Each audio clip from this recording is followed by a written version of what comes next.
எனக்கு சாப்பாடு போடுங்க நீ. அப்பா வரமாட்டேங்கிறாரேப்பா. நான் சாப்பிடுறேன், எனக்கு போட மாட்டீங்களா? நான் சாப்பிட போறேன், வயிறு நிறைய சாப்பிட போறேன், எனக்கு பசிக்கல. 4 பேர் உயிரை காப்பாத்தினா அது பாவம்னு இந்த சாமி சொல்லிச்சேன்னா இந்த சாமி எனக்கு வேணாம். நான் சாப்பிட போறேன், எனக்கு பசிக்கல. எனக்கு தெய்வ தோஷம் ஒண்ணும் கிடையாது. நீங்க பாத்துருக்கீங்களா, ஒரு காக்கா செத்துச்சுன்னா 100 காக்கா சுத்தி பறக்கும்.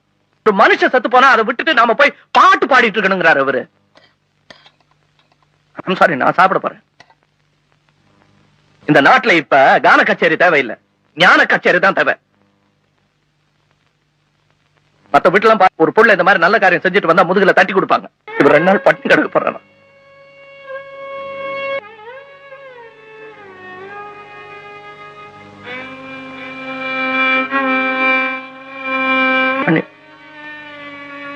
நான் செஞ்ச தப்பு இல்லைன்னே, உங்களுக்கு அது புரியல.